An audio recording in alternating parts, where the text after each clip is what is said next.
Сегодня что у нас? Сегодня у нас короли будут, да? И цыганка сама вдруг поверит благородным своим королям. Так, хорошо. Из новости вам еще расскажу, пока я разогреваюсь и раскочегариваюсь, да, потому как записывать лекцию дело такое сложное на самом-то деле. Хотя я вроде бы, да, уже сколько это у нас лекций получается? 78 карт, да? 78-я лекция. Нет, не 78-я, вру, да, у нас же шли четверочки. У нас шли лекции по младшим арканам, шли четверками, да, то есть 16 получается карт младших арканов, 14 карт младших арканов, да, и 22 старших. Того 36 лекций. Ну, тоже неплохо, да, я считаю. Красивый камин. Настоящий? Нет, ну вы что, это телевизор. Вот. Хотелось бы, конечно, иметь настоящий камин, но его так высоко задирать я бы не стал, я бы его пониже ставил бы, конечно. Нет, это телевизор, но я люблю камины.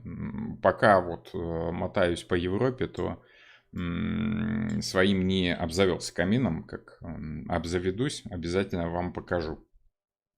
Еще смысл жизни. Ну, смысл жизни, да, то есть вы имеете в виду лекции по старшим арканам, там, где вот смысл жизни, да, такие более глубокие, более философские. Я их продолжу, конечно, да, но это нужно будет время на них, потому как у меня требуют Монару, у меня требуют то, у меня требуют все. В принципе, имеете право, правильно требуете, надо как-то стимулировать, надо как-то двигать меня вперед, потому как самому мне что-то лень. Ну как, я про карты-то знаю, что я знаю про карты, то я сам знаю, что я знаю. Зачем мне рассказывать себе, а вот вам нужно рассказывать.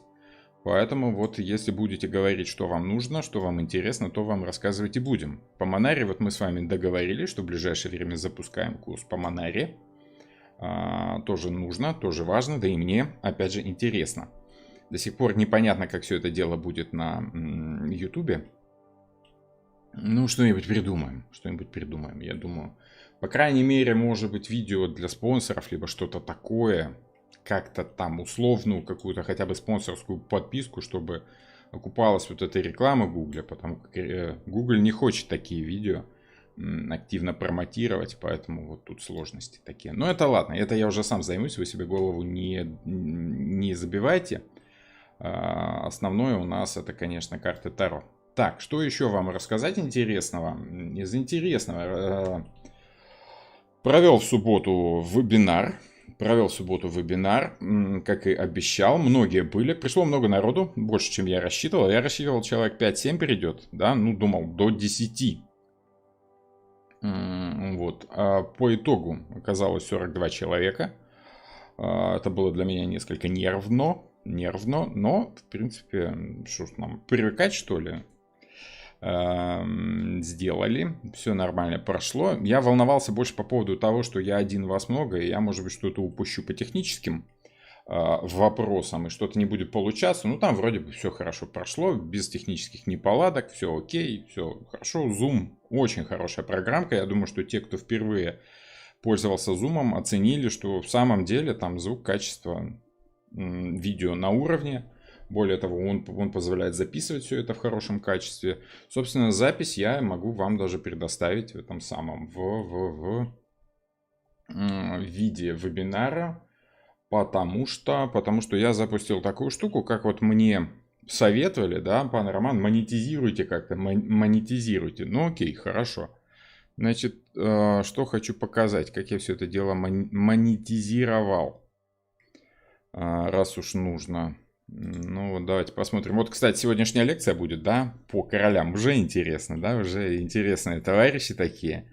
Я знаю, вы любите актеров, они тут разные, интересные. Посмотрим, какие там короли, почему именно они.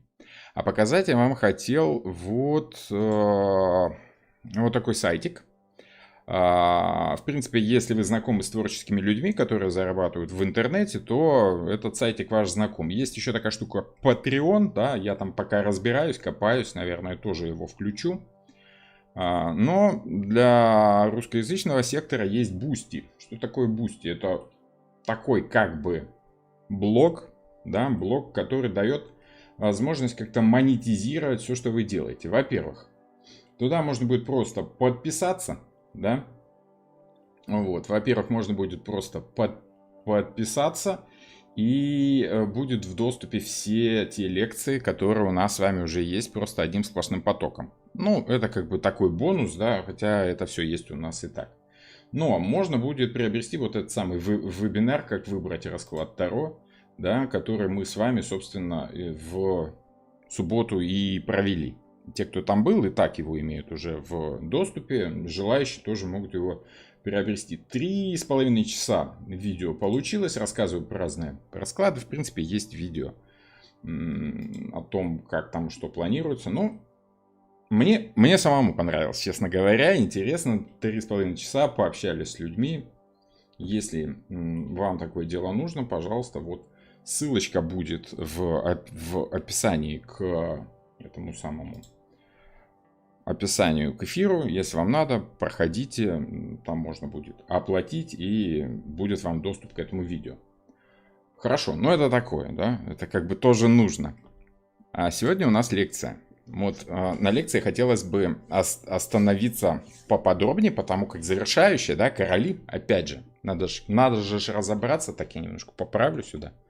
Давайте вот так вот, раз уж у нас лекция, вот чтобы мне так сиделось удобней. Такие приятные товарищи, да? Так, это мы прикроем. Вот такие приятные у нас сегодня товарищи, да? Знакомые. Что за король, сейчас увидим. Ну что, во-первых, младшие арканы мы с вами заканчиваем. Короли, да, подошли к концу. Можно под запись, да? Добрый вечер, здравствуйте. Приветствую всех любителей Таро. Пан Роман на экране, да, Вроцлав на связи. Завершающая лекция у нас по младшим арканам. Кому интересно, есть целый уже плейлист. Ссылочка будет где-то вот там она, где должна быть на экране. Ну и, собственно, в описании к этому видео будет ссылочки на все лекции, которые были записаны раньше. И по младшим арканам, и по старшим арканам соответственно. То есть вся колода у нас с вами этой лекции завершается. Эти лекции я записываю специально в свободный доступ, потому как на основании вот этих лекций, на основании этих видео я обучаю на практике уже в группах по 7 человек, утро-вечер. Ну, вы это, в принципе, знаете, кому интересно, звоните, пишите на WhatsApp. Все контакты есть в описании к видео. Как там у нас? У нас скоро стартует зимний поток, да? Ну вот осенний заканчивается, скоро стартует зимний, там уже 70 человек желающих. Я не знаю, как я сформирую две группы по 7 человек из 70. Поэтому, ну как-то, я не знаю, будем жребий бросать, случайно выбирать, потому как желающих много, а группы, ну, опять же, вас много, я один. Да. Хорошо, но это такое, это мы будем решать, наверное, на следующей неделе уже, когда... Через пару недель заканчиваем осенний курс, и там я уже возьмусь за то, что там у нас будет с зимним потоком. У вас очень хорошие лекции, понятные. Ой, спасибо большое, очень приятные ваши слова. Вот, легкого эфира. Спасибо, спасибо. Здравствуйте, здравствуйте всем. Все хорошо. Вебинар бомба. Да, мне тоже понравилось. Ссылку на сайт напишите, плиз. По-моему, так, да. По-моему, вот так. Вот вам ссылочка. Вот вам даже еще раз, чтобы как-то так удобнее было нажимать, да. Вот там, в принципе, есть все, вся эта ерунда. Так, ну что, короли. Давайте приступим. Потому как дела делами, а короли королями. Хотя они, конечно, никуда не денутся от нас, да. Король пентаклей сегодня. Король жезлов, король мечей, король кубков. Посмотрим мы с вами, как чувствовать эти карты. Потому как я думаю, что вы за время, пока просматривали мои лекции, уже, наверное, поняли, что карты нужно чувствовать.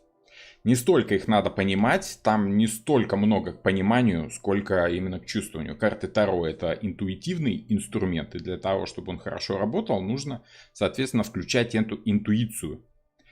И, конечно, вот короли должны быть образами. Вы не столько должны понимать, что значит этот король, сколько должны чувствовать, как вот этот самый король в жизни действует, как он ощущается другими людьми. Почему? Потому что в первую очередь это характеры. А характеры мы ощущаем непосредственно их влияние на нас, как человек себя ведет, так мы его в принципе себе и рисуем, срисовываем такой образ. Да?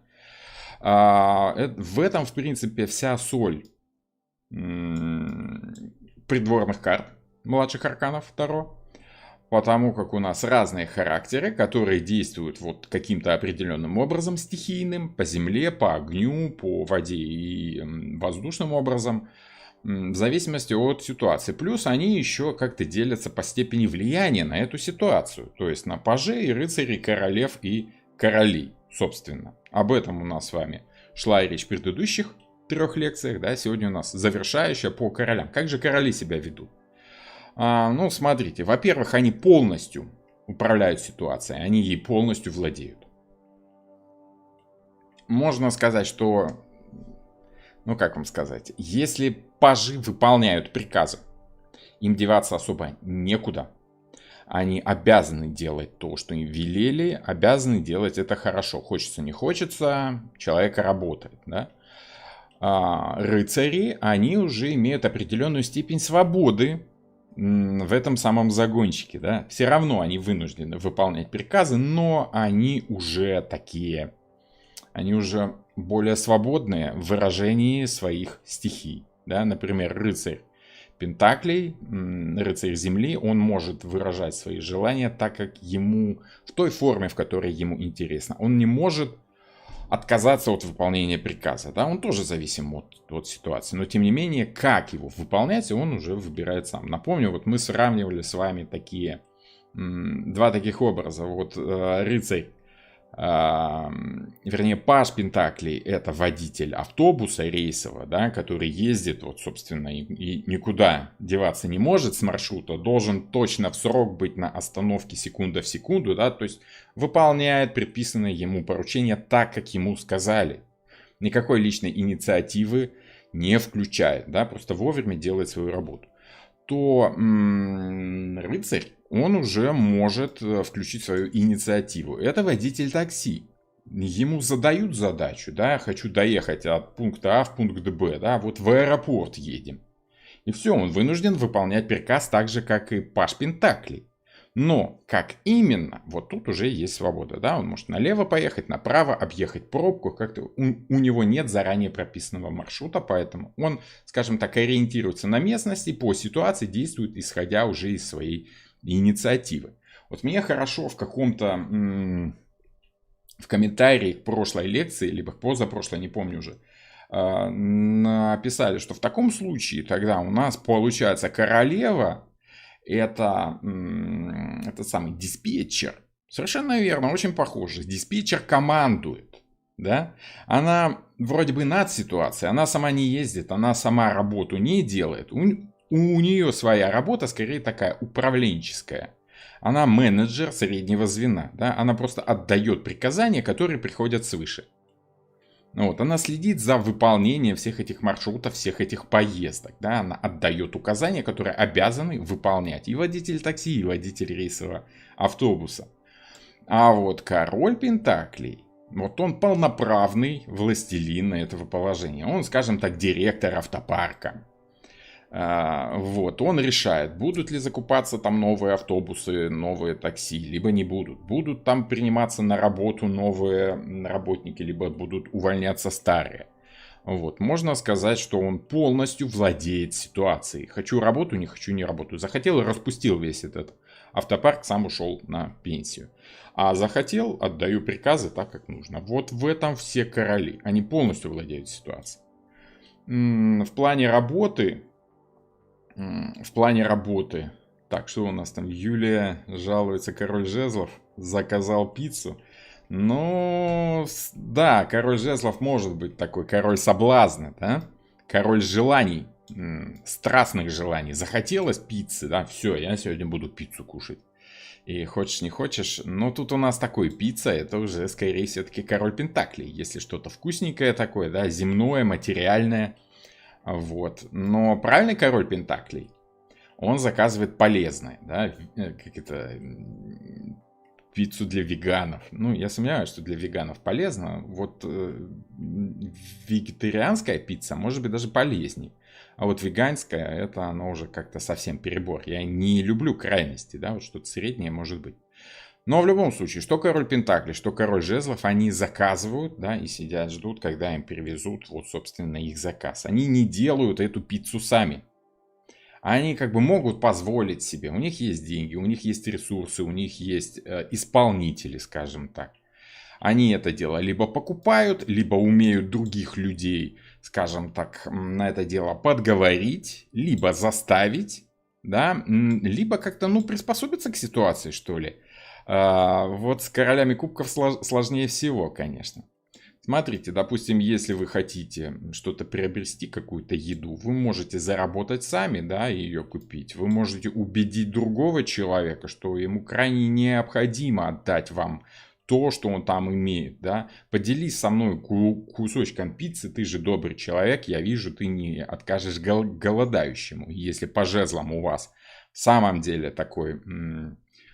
если у вас есть харизма, скажем так, да, если вы умеете говорить убедительно о желаниях других людей, если вы умеете рулить желаниями других людей, тогда вы король жезлов, человек вам сам отдаст эту пиццу. По королю мечей вы просто сообщаете человеку, что сейчас ты должен мне принести пиццу. Да?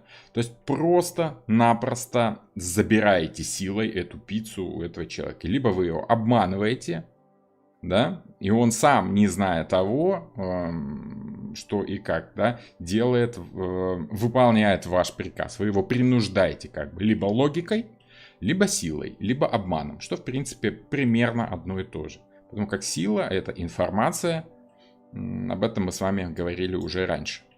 Ну и король кубков, ну король кубков тут сложнее, конечно, это настолько приятный человек, который может напрямую попросить и с ним поделиться, просто потому что он приятный, да?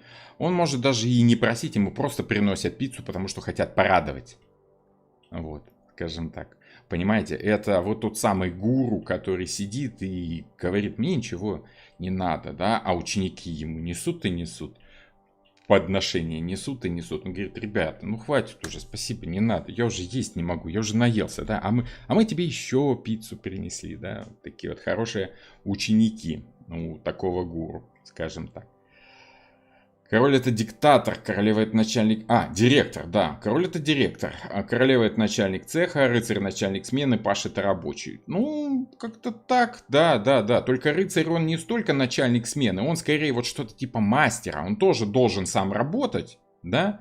Вот, у него не так много свободы действий, но он, по крайней мере, решает, чем заняться сегодня, вот, скажем так, на своем уровне. Вот, как-то так, может быть. Король — это голова, а королева — шея. Куда шея повернет, туда голова и смотрит. Ну, да, Ольга, да. Здравствуйте, кстати, да. Здравствуйте, Ольга. Ученицы подходят мало-помалу. Король и королева, да, в принципе, действуют так, парой. Да, всегда. Я и про семейные пары так говорил, да, что жена — это шея, голова — это муж, конечно, и они обязательно работают в паре, потому что шея без головы не имеет смысла особо, ну и голове на чем-то нужно держаться, да, чтобы не укатиться совсем в какую-то даль непонятную, да. То есть они друг без друга никак не могут, это единый организм, да. Вот. Теперь давайте посмотрим, что же по характеру. Помните, у нас... Вот, когда только-только мы начинали с вами стихии, да, в тузах, да, где у нас 4 стихии, вот они, 4 стихии.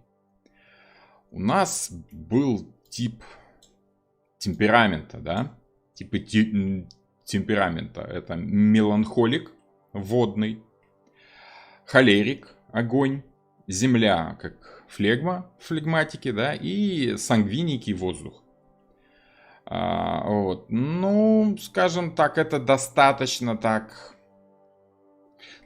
приблизительно. И четко отнести человека к какому-то одному типу темперамента очень сложно. И плюс Ну, смотрите, тут вот слова, слова, слова, да?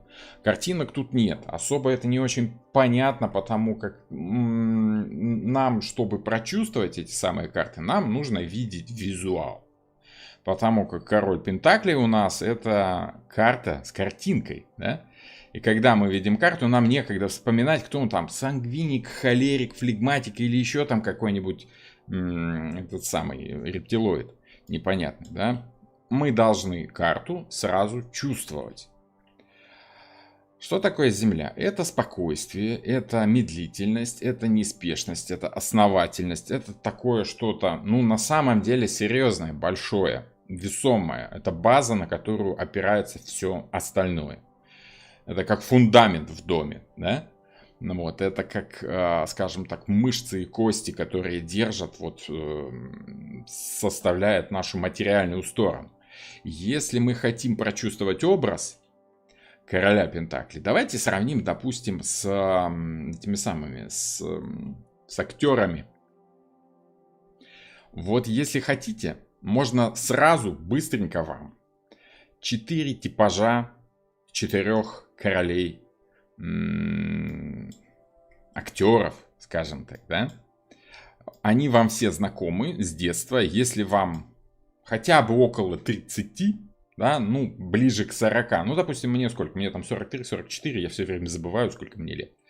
Я прекрасно помню еще советское время, да, и вот фильмы французские, которые там крутили по телевизору, не так много фильмов было, как сейчас, не так много типажей актеров. Но вот если мы берем французское кино, сразу есть 4 таких, ну там чуть больше, но 4 основных типичных таких персонажа, да, 4 типа. Это, ну вот если король Пентаклей, как его фамилия? Он же еще не так давно гражданство России вроде как принял, в общем, забываю я, как его зовут, да, ну вы поняли, о ком, да, о ком я. Напишите в чатик, пожалуйста, как же его Жерар Депардье, совершенно верно, спасибо. Ну вот у меня часто вот такие вот явные фамилии, да, вызывают сложности. Какие-то сложные вещи я хорошо могу помнить, а простые вот у меня выпадают из головы. Король Земли, король Пентакли, это Жерар Депардье, да. Король Жезлов, Бельмондо, Жан-Поль Бельмондо, верно? Верно. Король воздуха, Ален Делон, тот, который не пьет одеколон. И король кубков у нас Луи де Фюнес. Или чуть-чуть позже, да, Пьер Ришар, тоже очень эмоциональный товарищ такой, там прям были видны все эмоции, вот они как бы, вот один сменил другого, скажем так.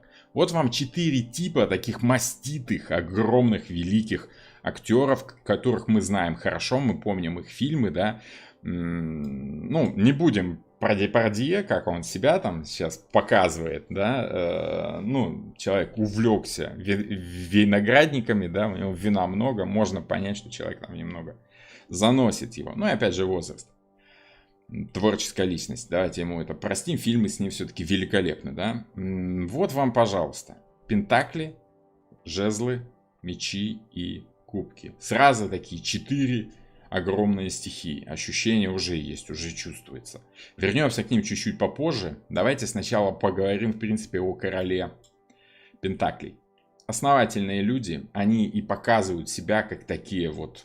Они даже внешне, визуально могут быть серьезными такими. Кто самый молчаливый? Молчаливые это, в принципе, вот те ребята, которые самые медленные.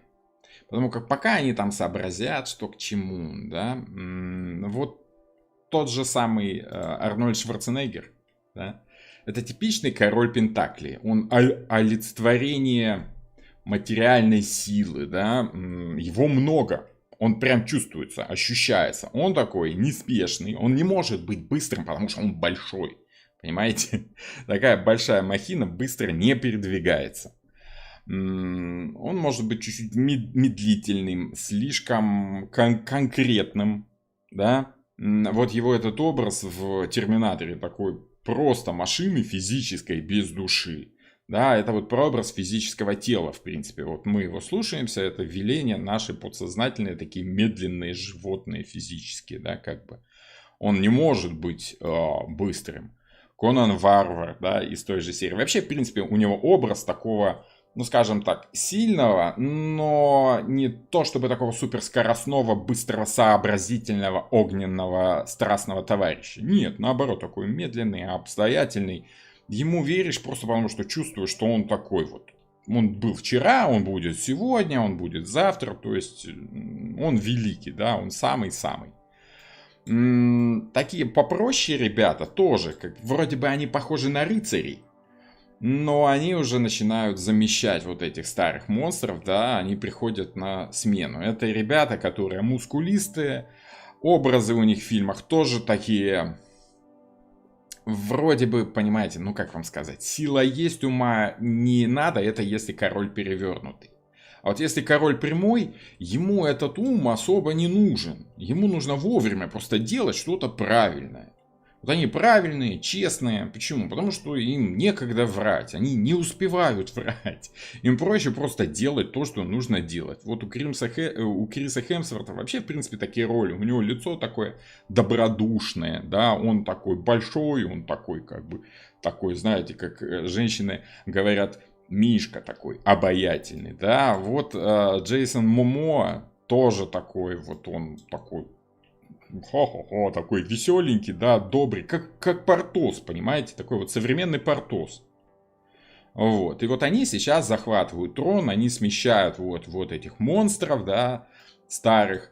Есть еще один интересный тип короля Пентаклей, это человек, который погружен в земную, в материальную жизнь. И вот Вуди Харрельсон, он отлично играет как таких вот, скажем, либо предельно приземленных персонажей, простых таких, своих парней в доску, да, но которые хорошо секут в ситуации, понимая, что как нужно сделать, практики по жизни, да. Например, если вы смотрели, вот это кадр из фильма, который я очень люблю, сериал такой есть, True Detective, настоящий детектив, по-моему, в русском переводе, там он играл вместе с МакКонахи. Да? Отличный сериал, всем советую обязательно смотреть, это очень круто.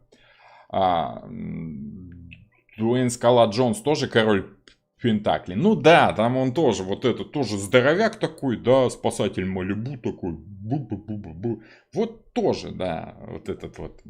Я понял, о ком вы, помню его. Вот. А вот Вуди Харрельсон это тоже тот же самый тип, только не на уровне физическом, а на уровне поведения. Он практик, прагматик такой. Вот в этом самом, в True Detective, он отец семейства. Он понимает какую-то мораль, он религиозен, он традиционен. Но что мы же с вами помним, что король Пентаклей это еще и дань традициям, дань привычке. Основательность, она и есть. Вот этот консерватизм такой. Он и есть как бы ощущение стабильности. И вот король Пентаклей, он вызывает такое ощущение стабильности. Ты приходишь вот к герою Вуди Харрельсона домой и видишь там жену, детей, какой-то ужин вот за столом семейным с этими лампами, да, в традиционной такой манере, да, то есть они сидят, глава семьи в главе стола, да, вот жена, дети, ты с ними там. То есть все вот так вот, как было раньше, традиционно и неспешно. И какие-то там высокие мотивы, мораль они понимают в рамках традиции. Да, ну почему? Все так делают, и я так буду делать. Это практично, это правильно, это разумно. Свою жизнь они знают, как бы, скажем так, на примере своего собственного опыта. Они его прочувствовали. Вот они его в руки взяли, они имеют свой собственный опыт. Да? Это люди, которым есть чем поделиться. Они, как правило, щедрые на советы. Почему? Ну а почему бы нет? Если делиться информацией, ее же меньше не становится. Если ты накопил какую-то инфу, почему бы не поделиться этой самой инфой? Но с другой стороны, да, как крайность такой вот перевернутый король Пентаклей. Я почему взял тут именно Вуди Харрельсона? Потому что он очень часто играет людей, которые видят только материальную сторону жизни. И вот эти вот какие-то там философские размышления, ну так себе, не очень нужны, да. В «Перерожденных убийцах», да, допустим, вот он играл человека, которому просто хотелось это делать, и он без всяких там угрызений совести просто делал то, что ему приятно, то, что ему там нужно было, грабил там и делал. Это не то, чтобы он там бандит, он просто вот делал то, что ему хотелось, да, приятненько себе делал. Но вот король это тот, кто не зависит от ситуации, в любой ситуации может приобрести какую-то выгоду себе. Ну, правильный король, он, конечно, этой выгодой, этим опытом делится. Вы король Пентаклей? Нет, у меня очень мало земли. Я что-то среднее между королем мечей и королем этих самых кубков. И то я себя скорее так к рыцарям. Отношу я человек такой без лишнего самолюбования, да, вот поговорить люблю и поделиться инфой просто потому, что инфа это инфа. Вот. Джеймс Бонд может быть королем, когда контролирует ситуацию, при этом быть рыцарем, так как агент в найме. Ну да, я почему не стал сюда пихать Джеймсов Бондов, да? Потому как они, ну, во-первых, менялись, там у всех один типаж, это скорее король мечей. Джеймс Бонд это человек-силовик, который умный, соображает, действует быстро, ну там есть другие, не менее интересные образы. А вот король Пентаклей, да, это вот человек основательный, неспешный, традиционный, традиционалист, консерватор такой даже может быть. Тут как бы вот, конечно, Шварценеггер не очень со своими калифорнийскими замашками вписывается, но тем не менее, я думаю, что вы поняли, образ у него такой вот, да. Вот. Основательный. И это люди, по которым чувствую, что в них что-то есть, да, какая-то практика жизни. У них можно спросить совета, они не то, что они не будут вами командовать так, как это делают короли мечей, допустим. Они вам дадут совет. Вот не знаю, как у тебя, у меня, допустим, было так. В этом плане, ну, в каждом человеке есть что-то где-то от каждого короля. Вот во мне, допустим, раз уж говорить о королях, от короля Пентаклей во мне есть то, что я не говорю людям как прям правильно, я говорю, как у меня было, допустим. Вот я работаю так-то. Мне так удобно. Если вам так удобно, то, пожалуйста, работайте так же, как я. Если вы чувствуете карты через вот эти образы, через характеры, через ощущения внутренние, эмоциональные, тогда вам будет проще карты понимать вот через эти образы. Там в комментариях писали, что вот, мне голливудские актеры не очень заходят.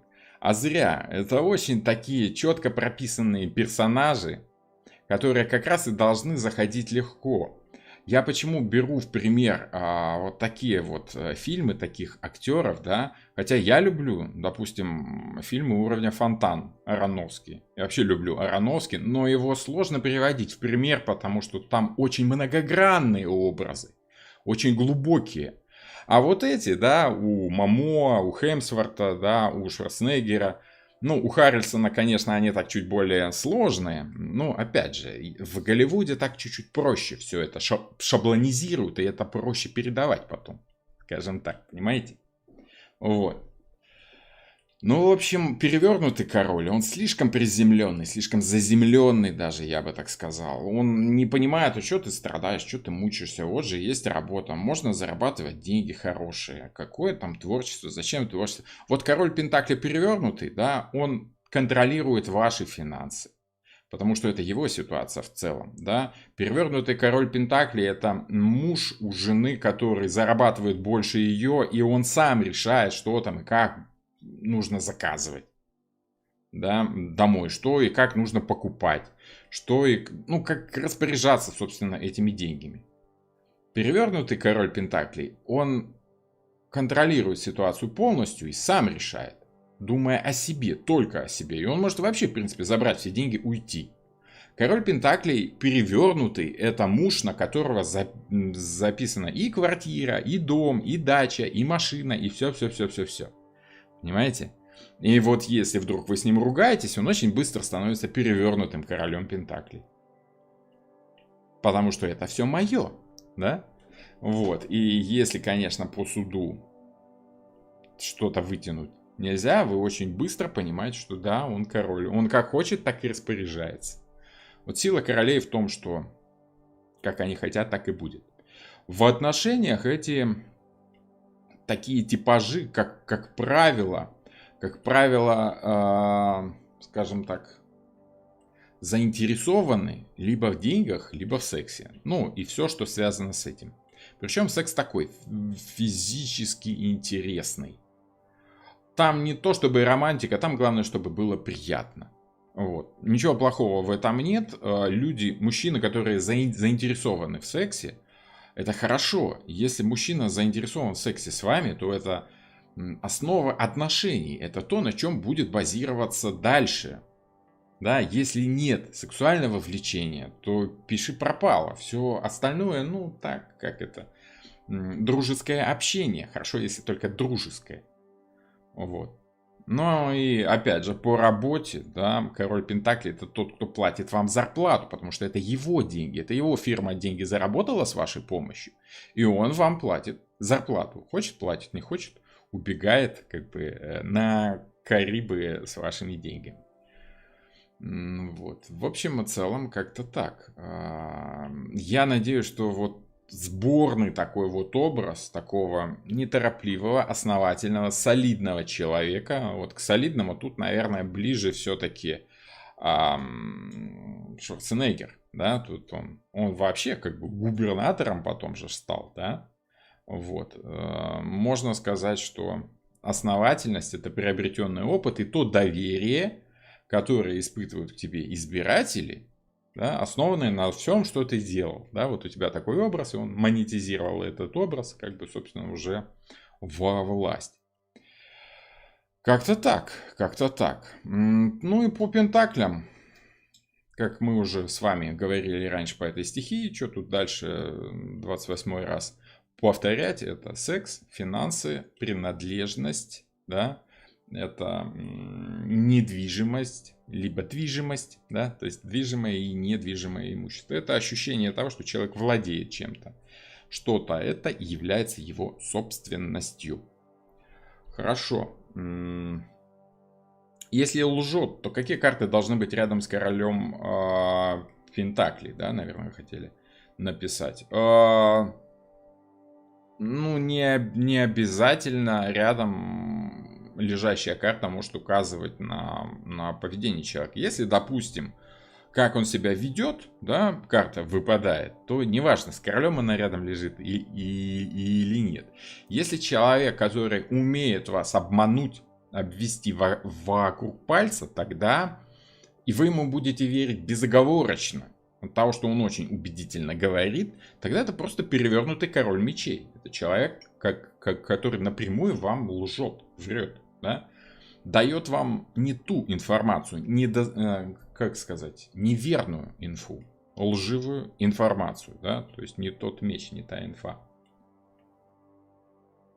Хорошо, давайте дальше глянем. Ну, о мечах мы чуть позже поговорим, но чаще всего дезинформация, как вранье, да, идет по мечам. Потому как мечи — это общение и, собственно, информация неверная. Король жезлов, да, смотрите, какие у нас есть актеры. Они помоложе, конечно, просто потому что, ну, времена меняются, да, а вот характеры, они дальше присутствуют. Это вот из французских актеров, из современных. Винсент Кассель. Допустим, его легко представить в роли Д'Артаньяна, да, он такой тоже страстный, он пылкий, он загорается, он может показать свое желание, то есть отчетливо чувствую, что вот у этого человека внутри есть какое-то желание. Конечно, короли жезлов — это еще люди, которые тонко чувствуют социум, тонко чувствуют, кто что кому чего хочет. Кто что от кого чего должен взять, где там, кто где с кем. В общем, социальные все эти связи — это манера общения, манера работы короля жезлов. Большинство ролей Брэда Питта и Тома Круза, да, я их даже не стал подписывать, потому как вы их знаете прекрасно. Вот они в блокбастерах таких, понимаете? А что такое блокбастеры? Это то, что делается под моду. Это то, что делается после опросов аудитории, что люди хотят видеть сейчас, да? И выпускается фильм, где обязательно известная звезда, а Брэд Питт и Том Круз это такие, наверное, звезды первой величины. Вот они играют там. Смотрите, у них нет каких-то таких фильмов, в которых бы они играли вот, как, допустим, вот тот самый Дуэйн Скала Джонсон, да, у него такой вот образ, он здоровяк, такой чуть туповатый, либо медленный, но честный, да, вот там король Пентакли, конечно. А вот что у Брэда Питта, что у Тома Круза, у них такие роли динамичные, постоянно меняющиеся. В одном фильме он такой, в другом он чуть-чуть другой, в третьем третий, но все время это какие-то социальные темы, темы общения, темы людей, которые кто-то что-то от кого-то чего-то хотят, да? Приключения и какие-то экшены, да? Вот эти короли мечей, они показывают те страстные переходы желаний человека от одного к другому, к третьему, к десятому. Например, про Брэда Питта все знают, что у него есть фишка, он в каждом фильме обязательно что-то ест. Обязательно. Если вы не обращали внимания, то вот Брэд Питт в каждом фильме что-то очень вкусно ест или пьет. Ну вот обязательно будет сцена, где он прям на камеру это делает. А вот Том Круз, все знают, что он в каждом фильме обязательно бежит. Вот обязательно. Должен быть длинный кадр, где Том Круз очень так старательно, красиво, мощно изо всех сил бежит. Обязательно. Вот. И вот в этом их постоянная такая фишка, что вот они вроде бы меняются, но одни и те же. Король жезлов чем силен? Во-первых, он умеет показывать, чего он хочет, и он умеет работать с желаниями других людей. Он говорит не о том, что он хочет, он говорит о том, чего хотят все другие. В этом суть блокбастера. Да? Блокбастер — это то, что хотят видеть люди. Ни один блокбастер не будет выпущен без вот этих предварительных опросов, чтобы быть уверенным, что мы говорим на тему, которая интересна всем другим людям. Чтобы раскупили билеты, чтобы это окупилось, чтобы принесло там какую-то пользу, да, чтобы была выгода. Вот тот самый принцип торговли, принцип энергии, перехода из одного состояния в другое, чтобы была выгода. Вот. Юлия там шутит, что сначала я полюбила Брэда, а потом есть, а теперь, да, сложно. Ну, смотрите, причем вот огонь — это такая тема, которая все время движется, она все время живая, она все время молодая какая-то, да, есть ощущение, что вот если сравнивать с Портосом, с Арамисом, с Атосом, Д'Артаньян, он такой самый молодой, самый молодо выглядящий, да и в принципе он там ему 18 лет было, по-моему, да, на момент начала книги. Так вот, заметьте, что Брэд Питт, что Том Круз, как его зовут, Том Кукуруз, да, они, ну им сколько лет? Им как Ефремову 60 с копейками, а они смотрятся, ну, молодцы ребята, хорошо выглядят даже в таком возрасте. Так, поэтому, ну вот тоже есть такое ощущение, что они живчики, они как молодые, в динамике все время. Вот это ощущение короля жезлов, это человек, который не сидит спокойно, вальяжно на троне, как король Пентакли, как неспешный телец такой, да, медленный и основательный. Я бы сказал, что это скорее козерог. Король Пентакли очень похож на козерога, потому как козероги, они более властны, чем тельцы. А вот рыцарь жезлов, это очень похож на стрельца. Почему? Потому что стрельцы, они постоянно куда-то движутся и ведут за собой людей. Они такие как бы лидеры мнений. Они, скажем так,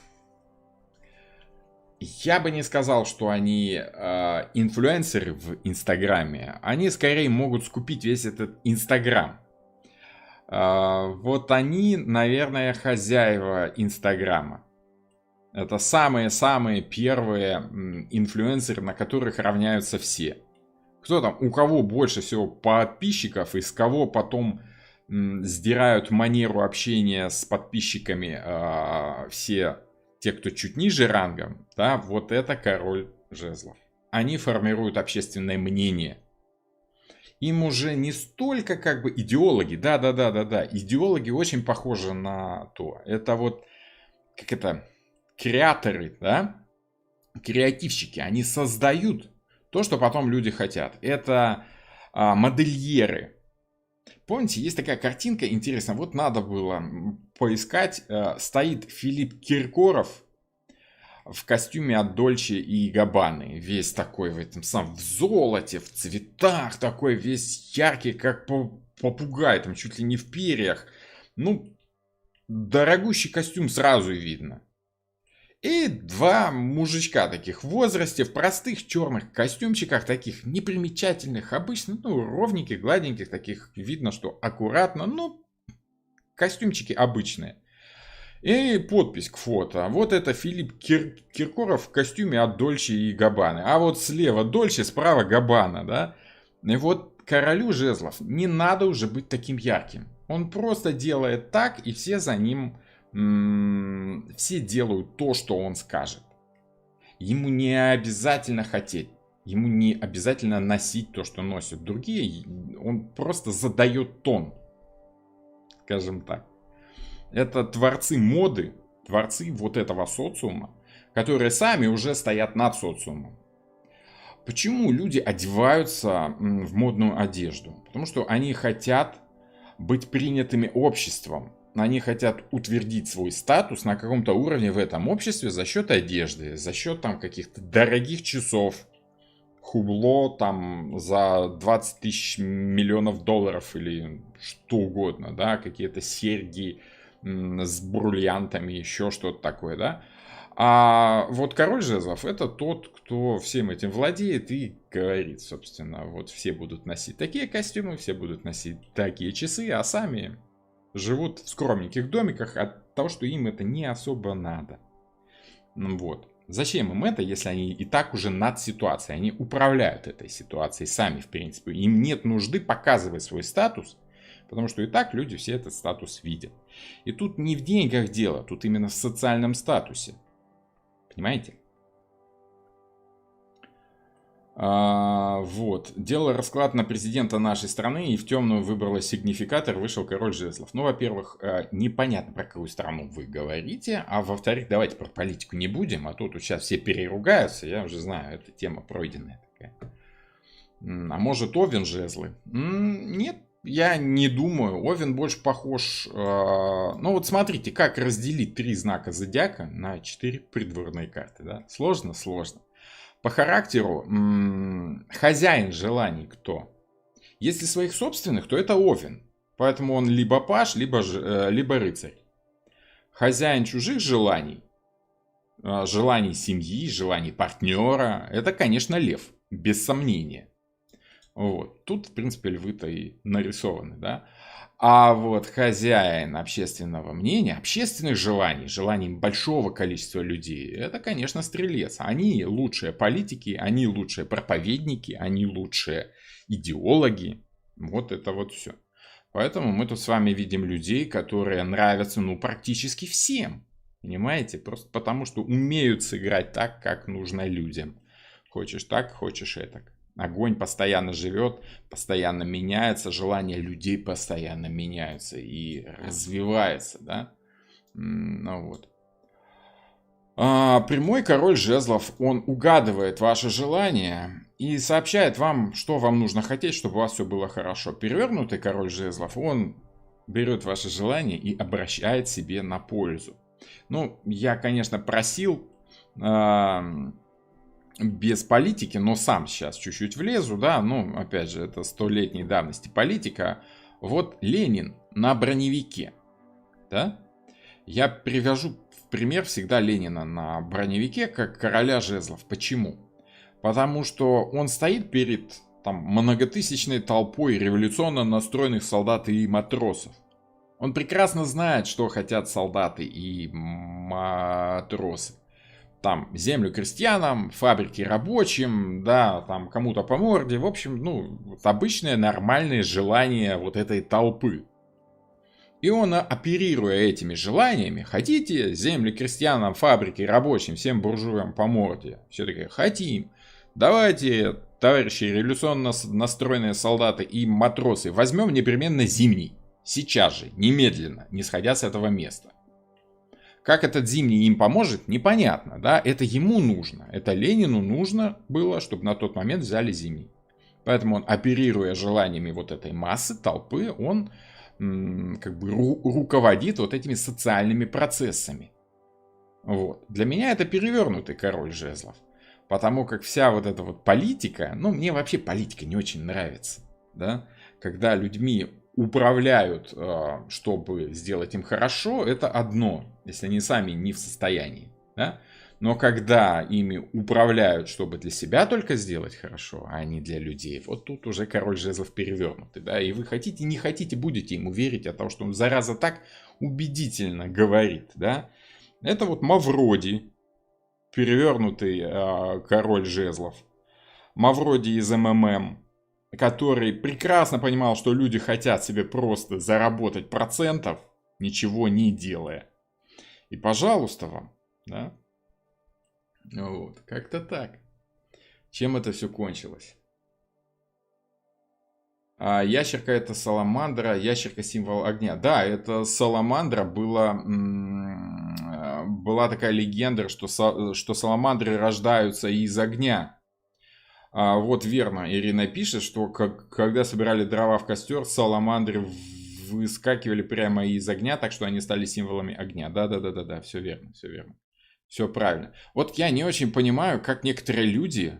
Спасибо, вот история в самом деле, да, так и есть. Средневековая история.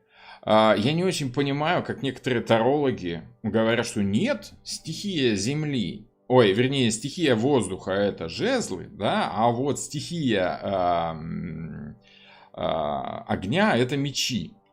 Потому что огонь это разрушение, война, поэтому мечи.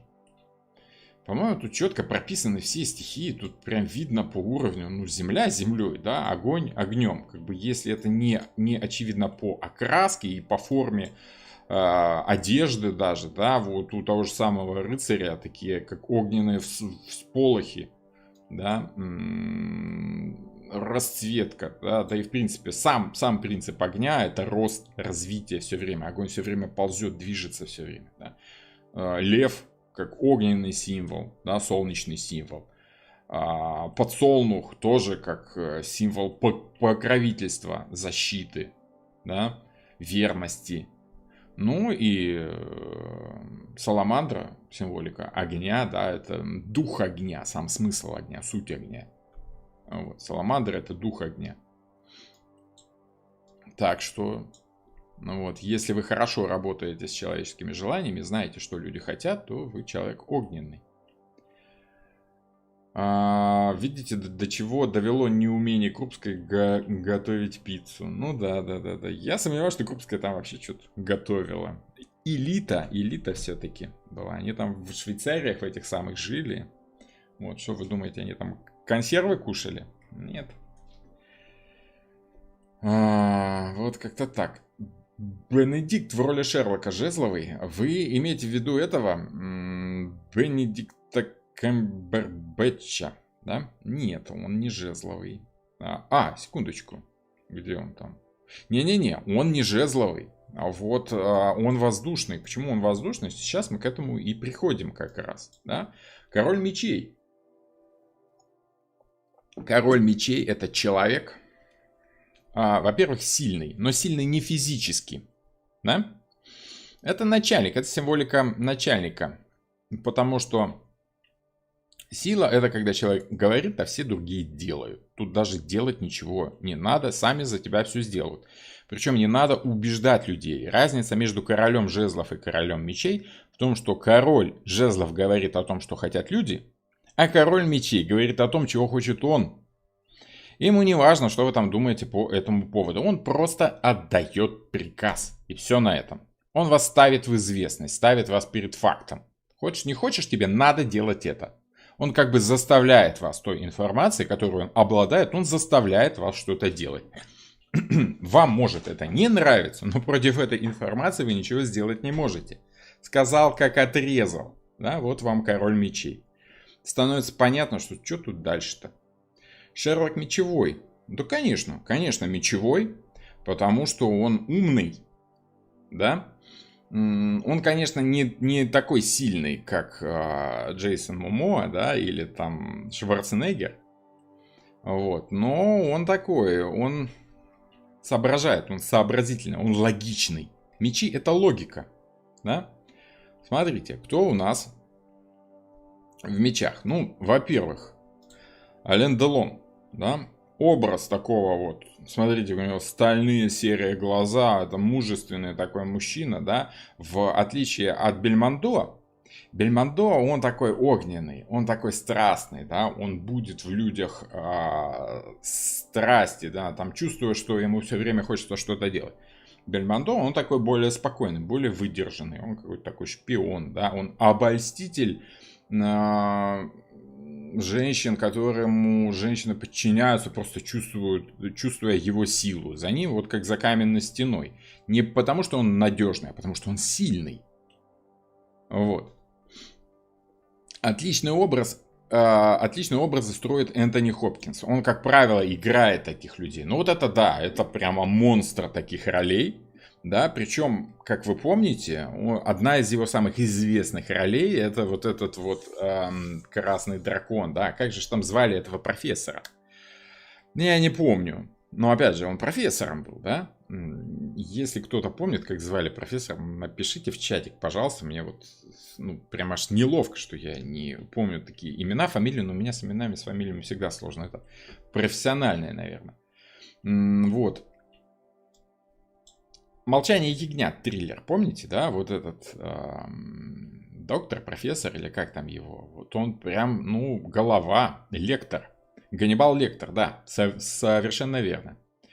Вот он прям страшный, ужасающий. Почему? Потому что не знаешь, что он придумает в следующую секунду. Он прям хитроумный. Он такое чувствует, что ему не нужно изворачиваться, чтобы тебя обмануть. Он просто заранее все продумал, да?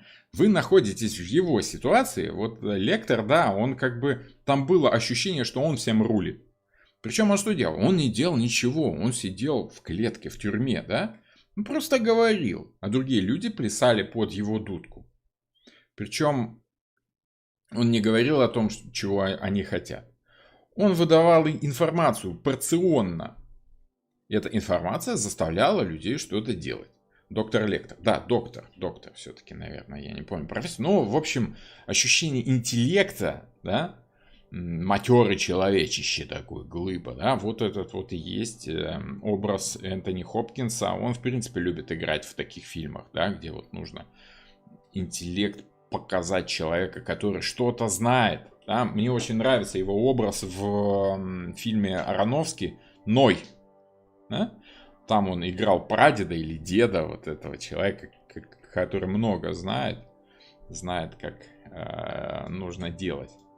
Морган Фримен очень часто играет вот такого тоже ученого, сообразительного человека, разумного, мудрого. Он не играет в каких-то таких супер боевиках, он скорее в интеллектуальных триллерах, либо просто в каких-то таких фильмах, где нужно показать интеллект. У него лицо умное, скажем так. Может, поэтому ему дают такие роли, но он умеет рассуждать так по-умному. Да?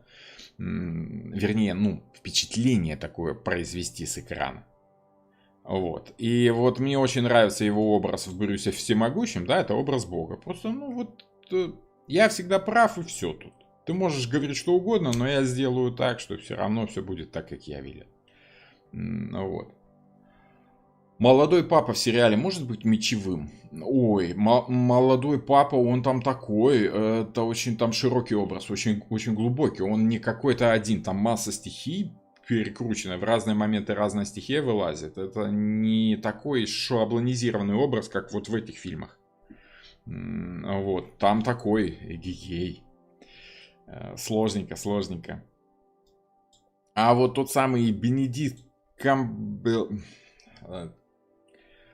Камбербэтч. Господи, ты язык сломаешь. Камбербэтч, правильно, наверное, да? Так, Камбербэтч. Шерлок Холмс, который.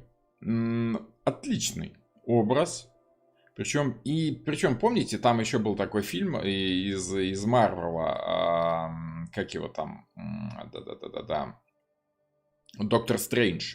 Вот тоже так умный, интеллектуал, вообще врач, да, и его заставляют учиться магии. И он учится вот этой информации, да, учится этой магии, учится этому волшебству, чтобы защищать других, чтобы помогать людям и прочее, прочее, так как он раньше помогал врачом. Хотя он логик. Мечи — это логика, это понимание, что и как нужно сделать, чтобы выиграть, да, расставить фишки правильно, чтобы логично по ходам, чтобы все было верно, чтобы все было правильно. Поэтому, вот как-то так. Камбербэтч, он скорее Шерлок Холмс, который логичный. Помните, как он быстренько там со всеми этими сообщениями на лету со средствами связи сразу. Он знал, что нужно делать и как он расставлял все вот эти ходы в нужном порядке, вот эти чертоги разума, да. Человек просто находил себе инфу и выстраивал ее в нужном логическом порядке, чтобы переиграть противника. Профессор Мориарти — это, конечно, вот перевернутый король мечей, тоже такой же логик. Там, правда, чуть больше огня, но, тем не менее, у Мориарти, вообще все преступники такие, да, они идут по мечам. Потому как они просто делают то, что им хочется, то, что им нужно. Силовым методом у вас забирают то, что там они считают себе нужным, полезным. Вот. А прямые силовики, король мечей — это силовик. Это разведчик какой-нибудь. Штирлиц, пожалуйста, вам король мечей. Правда, не король, скорее все-таки. Он был зависим очень от ситуации. Это скорее рыцарь мечей. Но вот по прямым мечам идут разведчики, по перевернутым мечам идут шпионы. Понимаете, это вроде бы одно и то же. Просто если он за нас, он советский разведчик. А если он против нас, перевернутый, да, там рыцарь мечей, это фашистский шпион, или японский шпион, или польский шпион, да. Вот. То есть, в принципе, та же самая работа, только против нас. Тот же самый меч, только направленный острием к нам. Как раз к Новому году Шерлок 21 век. А что, Шерлок новый будет, да? Классно. Мне очень нравится этот сериал современный. Он так ярко, живенько снят. Я с детства люблю Шерлока Холмса, что я его читал усердно, усиленно, много раз. Вот, поэтому такой образ для меня очень любимый.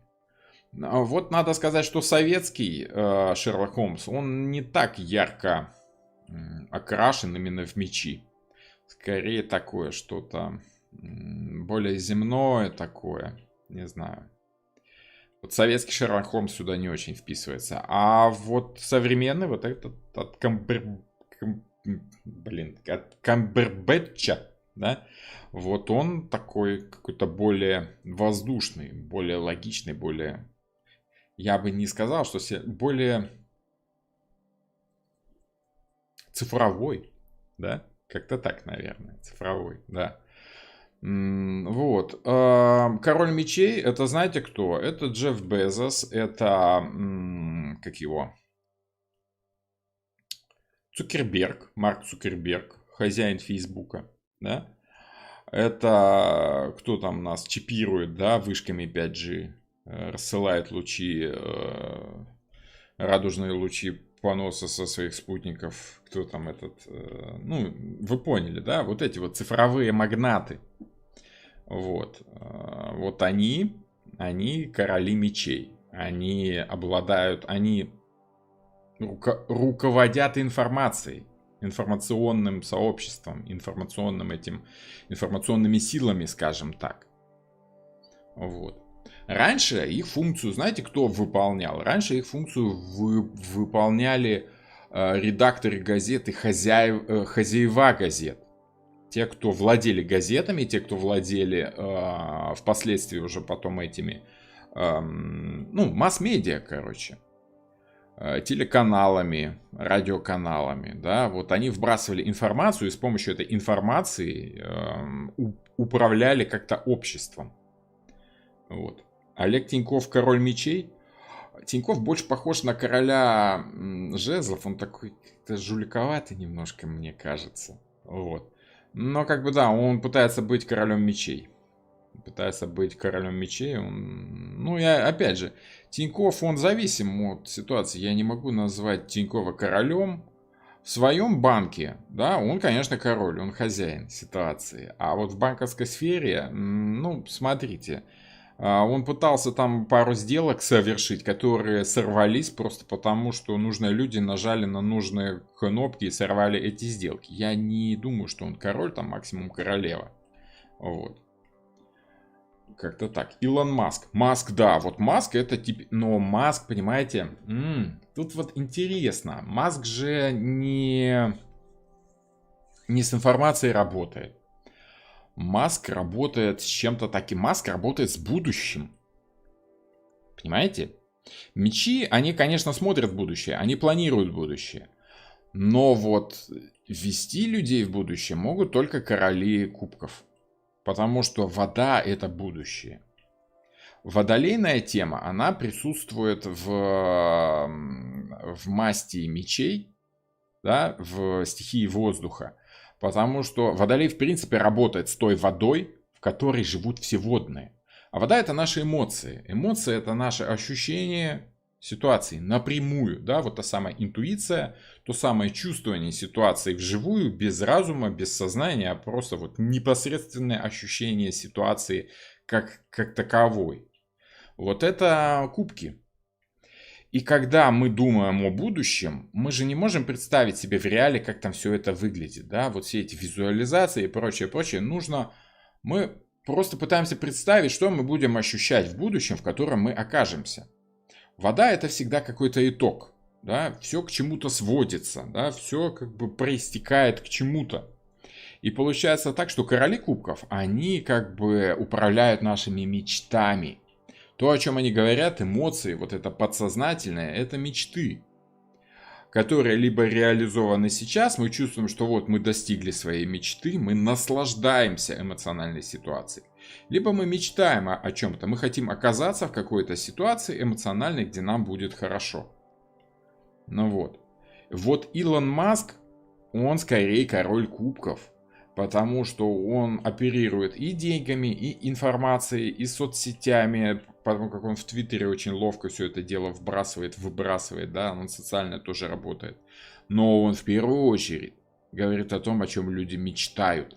Там даже не о желаниях идет речь, а о мечтах. О том, чего нет и чего нам хотелось бы иметь. Допустим, о Марсе, допустим, о Старлинке, об интернете, который вот для всех. Там сверху спутники летают уже и уже начинают работать, да, скоро вот в декабре вроде как собирается этот Starlink запускать, да, то есть это вот всеобщее такое благодать как бы, да, это отвязка от земли, отвязка от властей. Он проводит какие-то абсолютно сумасшедшие акции, да, вот запустил в космос ракету с машиной, с Теслой своей, да, опять же Тесла. Это что-то такое вот, что хочется человек сел, и просто она сама едет. Да, как бы ты чувствуешь, что тебе приятно, что тебе хорошо. Все говорят, что Теслу покупают не столько потому, что это выгодно, либо это просто удобно, комфортно, это приятно, это то, о чем ты мечтал. Вот очень многие говорят, что вот это прям машина мечты. Для многих это машина мечты. Да. В общем, Маск скорее мечтатель такой, который реализовывает эти мечты и для себя, и для нас всех. Мечты это про Нептун, рыбы. Да, вот он и есть. Вот кто такой Илон Маск? Он человек, который реализовывает мечты. Он мечтал на Марс, и я думаю, что он полетит. Роман, вы самый образованный человек, который рассказывает про Таро и мантику в целом. Нет, не самый образованный. Вы что? Ну, у меня есть там какое-то образование, да, там первое, второе высшее, но это тут ни при чем особо, да, тут образование роли особо не играет. Давайте посмотрим, кто у нас из актеров, да, вот Илон Маск, кстати, спасибо большое, это великолепный пример короля кубков, да, вот. Актеры, молодежь, ну понятно, молодежь. Давайте Киану Ривза и МакКонахи к молодежи относить уже не будем, потому как люди уже под 60 им, наверное, да? Скажем так. Вот. А вот Том Харди это, ну, такой король кубков. Молодой еще, но, тем не менее, подающий надежды, потому как роли у него такие эмоциональные очень. Причем эмоции, которые вот он пытается сдержать, но все равно показывает. Вот. Из французских актеров вот ярко себя показывал Луи де Фюнес. Это можно сказать, ну, сюда бы еще Пьера Ришара. Вот у Пьера Ришара оно так более естественно. А Луи де Фюнес, там все эмоции сразу видны. Вот у него лицо такое. То есть, ну, вы помните его фильмы, да, я очень любил в детстве фильмы с ним. Они вроде бы такие наивные, да, но они очень добрые все. Вот. И кубки это же любовь. Мы знаем, что этот человек просто, ну, не может просто быть злым. Он даже если будет делать злое лицо, это все равно будет выглядеть как-то, ну, так, обаятельно, мило, что ли, да. То же самое и Пьер Ришар, вот с этими, с кудряшками, с этими. Такой француз с кудряшками, ну, какие там мечи, какие огонь. Он же не Бельмондо, не герой-любовник, не Джеймс Бонд, да. Вот Луи де Фюнес. Иисус тоже король кубков. Ну, давайте не будем оскорблять чувства верующих. Вот, хотя, да, это король кубков. Символика Иисуса, там же тоже рыба, да. Вот, поэтому всеобщая любовь. По характерам. Король кубков, он просто эмоциональный человек, который управляет эмоциями. И своими, и вашими. И заметьте, что Мэтью МакКонахи, что Киану Ривз, вот особенно в Киане Ривзе это очень чувствуется, его роли, они такие, как бы, человек, который сдерживает что-то, что есть в себе, и показывает эти эмоции тогда, когда нужно, да. Ну, допустим, один из таких вроде бы самых приземленных его образов это этот Джон Уик, да? Помните, вот этот наемный убийца, и вот он же не хотел убивать уже ничего, он ушел на пенсию. Почему он сорвался? Потому что его обидели. Не то, чтобы его там заставили что-то сделать, да, либо он захотел что-то сделать, либо просто вот его вывели из привычного чего-то. Нет, его очень эмоционально сильно обидели. Да, и вот он на этих эмоциях, которые по нему-то особо не видны, он держит эти эмоции внутри. Плюс, когда он действует, вот этот самый Джон Уик, да, отчетливо видно, что он эти все эмоции убирает, он их контролирует. Он делает то, что нужно делать. Просто спокойно выполнил свою работу, потом уже выпустил эти эмоции наружу. Мэтью МакКонахи тоже, вот особенно в True Detective, да, но там такое более философское уже видение этого самого короля кубков. Это человек, который думает на тему любви, вообще всеобщей любви. Там очень философский-то сериал, если прислушаться к тому, о чем они говорят вообще. Там такие есть диалоги, что закачаешься. Это не сериал, это произведение искусства. Это, наверное, один из моих самых любимых сериалов.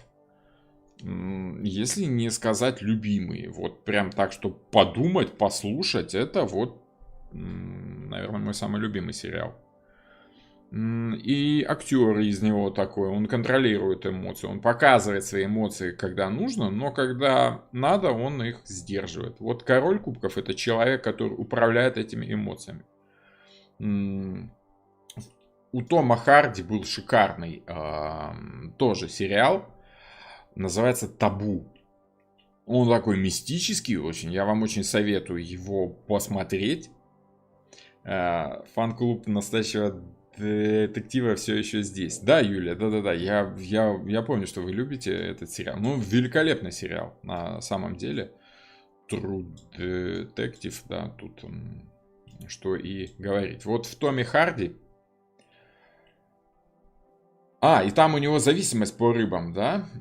Да-да-да, есть зависимость. Причем, смотрите, там интересно, Мэтью МакКонахи и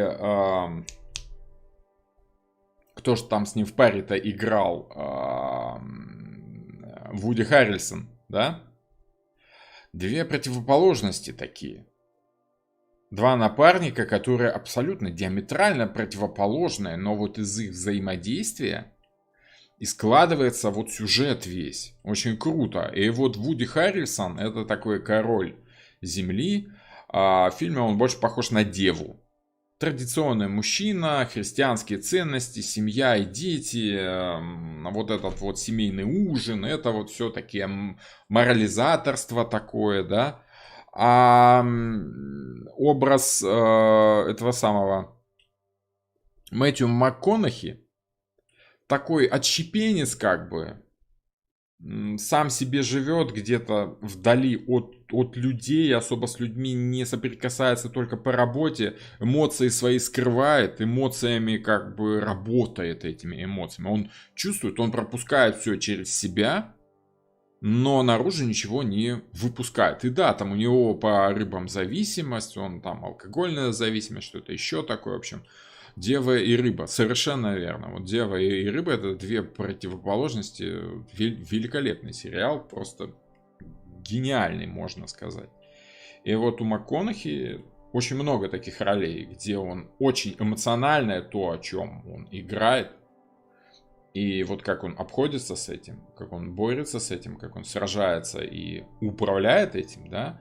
Вот король мечей, король кубков перевернутый — это человек, который вашими эмоциями крутит так, как ему хочется. Просто потому, что он контролирует свои эмоции, заодно и ваши.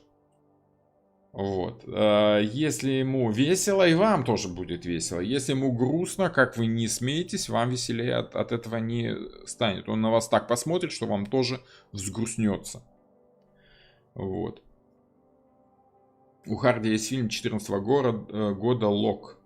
Там все короли в одном флаконе. Надо глянуть, надо глянуть. Хорошо, спасибо за наводку, гляну. Я люблю Тома Харди, потому как он интересно очень эмоционально играет. Он очень эмоциональный актер. В нем эти эмоции чувствуются, и чувствуется, как он сдерживает их, да. Вышел не так давно, кстати, совсем, как это, Веном 2, да, не смотрите. Ужасно, отстой, то есть, кошмар. Я так ждал второго Венома, да, а второй Веном оказался, настолько убогий фильм, что просто ужас, как там Том Харди снимался. Сыграл-то он хорошо, сюжет и вообще ни о чем. Вот. Но вот в Табу он сыграл просто великолепно. Вот этот человек, который мучается тем, что нельзя говорить другим людям, да, это вот то, что ты на самом деле хочешь знать, что о чем ты мечтаешь, и то, что идет как вот по рыбам вразрез со всеми приличными понятиями. Вообще принцип табу — это принцип рыб. Это то, что выкинуто из общества, то, что нельзя делать, а то, что нормальное, приличное, вот как эти самые, как девы рыбы, как девы люди, да, не должны себя так вести. Вот рыбы так себя могут вести, потому что они понимают, вот я такой, и что теперь? То есть они смиряются с этими своими эмоциями, таким образом ими управляют. Это люди, которые еще и вашими эмоциями могут как бы управлять так, как им нужно, просто потому что Веном 2 вычеркиваю. Серьезно, Веном 2 вообще смотреть не надо. Ничего нет. Я чуть не уснул, а я как бы Тома Харди люблю. Чтобы я уснул на фильме с Томом Харди, сложно сказать. Вот. Как-то так. Вот можем с вами подвести итог. Король Пентаклей — человек, который простой, понятный, надежный, как Терминатор, да, вот. Но такой приземленный. Да? Никакой там особо высшей философии, скорее практичность, прагматичность и умение, какой-то жизненный опыт. Да? Король жезлов, человек яркий, динамичный, харизматичный. Он говорит о людях, он говорит о том, что хотят люди, он политик, он проповедник. Да, он ведет людей за собой, он лидер, руководитель, люди за ним идут. Вообще все короли, в принципе, руководители, да, но король Пентаклей, в частности, он хозяин, скажем так, он владелец, поэтому он руководитель, он распоряжается, потому что это его. Вот король жезлов, он такой Владелец людских желаний, хозяин людских желаний, дудочник из вот того города немецкого, не помню, как он называется, этот город, который крыс вел за собой, играя на дудочке. И когда жители города его обманули, он еще и детей за собой вывел таким же макаром и тоже в озере утопил. Вот, это, скажем так, повелитель людских желаний, творец моды, творец социума.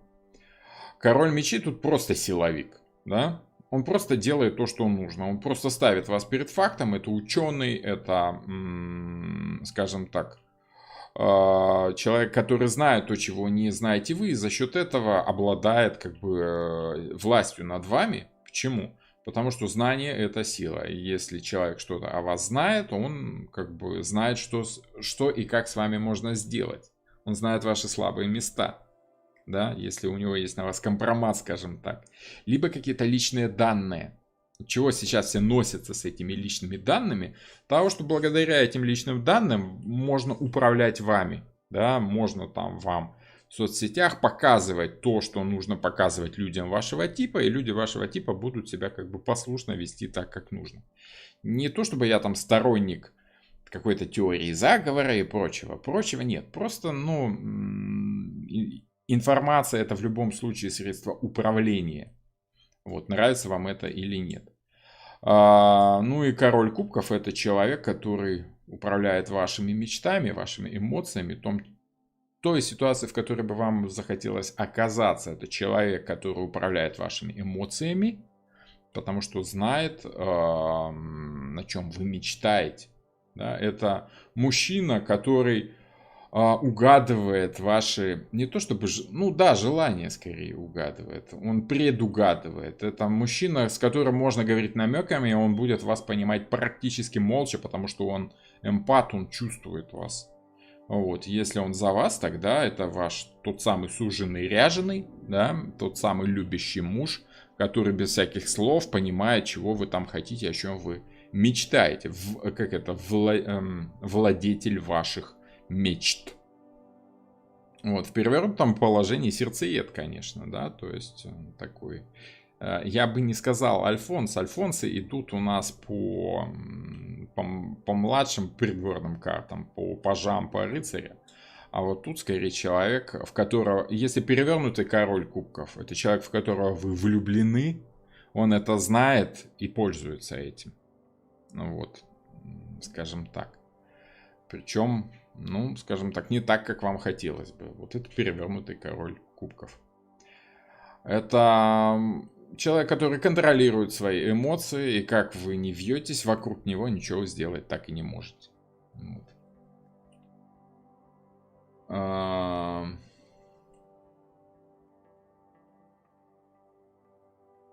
Посмотрите Далласский клуб покупателей про наркотики и СПИД. Спасибо, Татьяна, спасибо, вы знаете толк в развлечениях. Я слышал про это кино, что-то не хочется смотреть в самом деле. Вот на такую тематику я не очень люблю. Вот мне и настоящий детектив-то зашел с трудом, а то, что там про маньяков, там, конечно, интересно, да? Вот, как-то что-то жестковато совсем так вот. А психопаты — это мечи перевернутые? У психопата все гораздо сложнее, но скорее да. Скорее да. Психопаты — перевернутые мечи. Почему? Потому что у них отсутствует эмпатия. Психопаты — это люди, которые не чувствуют другого человека. Понимать головой понимают, как-то логика у них работает. Вот. А вот эмпатия, сочувствия у них нет к другим людям. Поэтому они лжецы. Как правило, да, больше похоже на перевернутого короля мечей. Вот, кстати, только-только я подумал, да, психопат, вот есть отличный сериал, там как бы психопат хороший, как бы правильный. Почему? Потому что его в детстве воспитал полицейский, да, и он убивает, но убивает маньяков.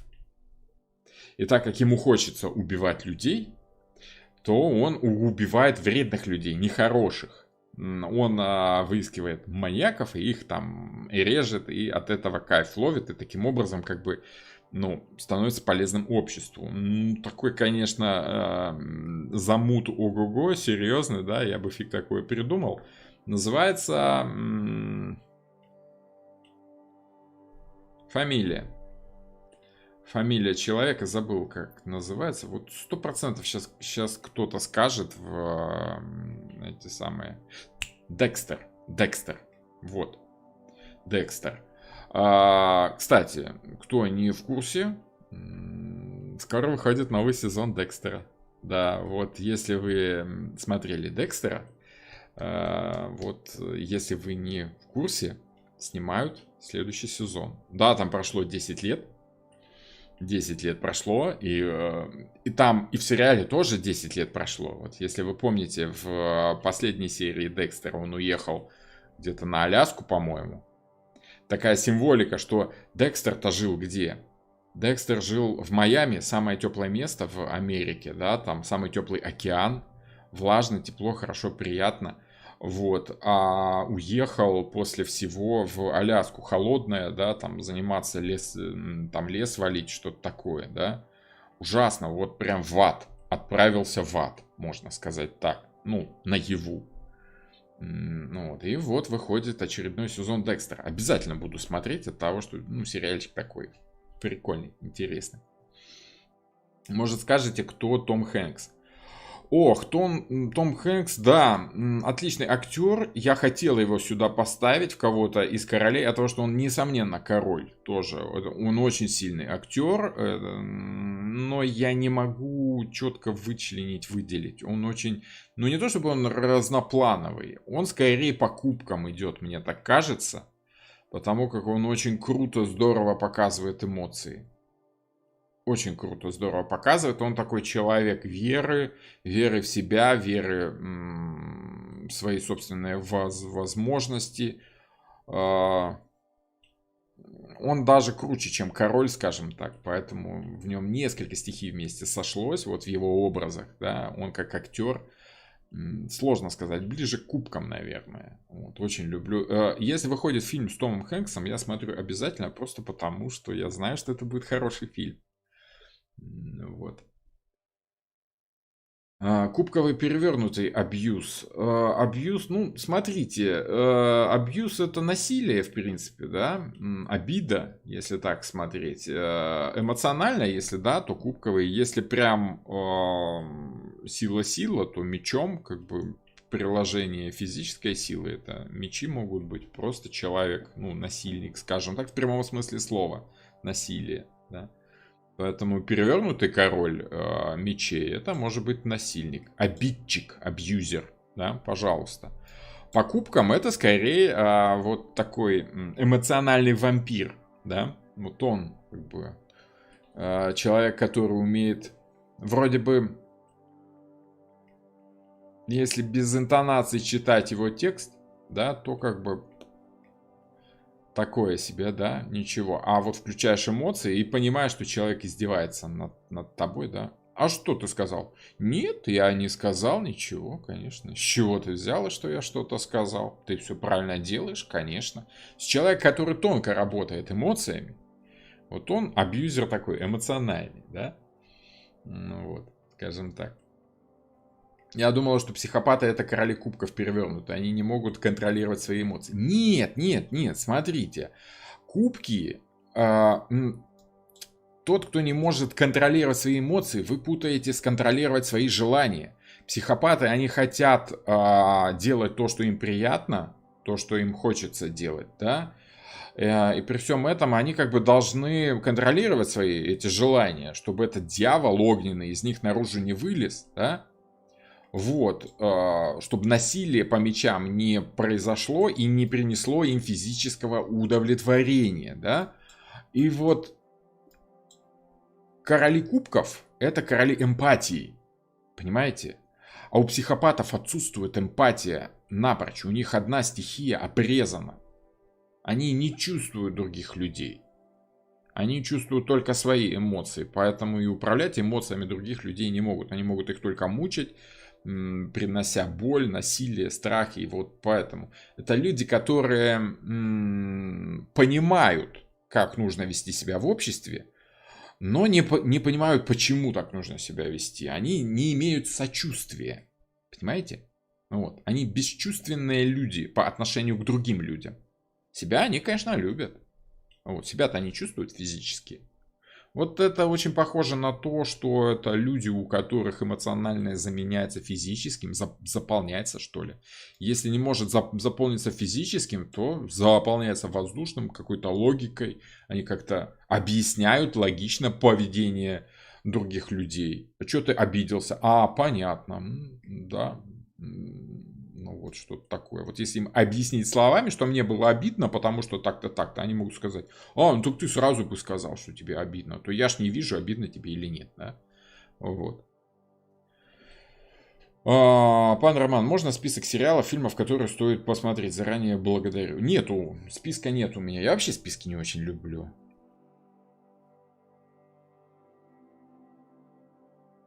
Я не очень поняла, почему Ривз кубок, а не жезл. Взять ту же матрицу, и динамика, и желание. Потому что Киану Ривз в первую очередь играет в фильмах, где идет ощущение эмоциональное. Матрица матрицей. Но в целом его образ, да, его очень любят за что? За то, что он очень эмпатичный. Он погружается в ситуацию, он понимает, что происходит, практически головой эти эмоции прощупывает. Да?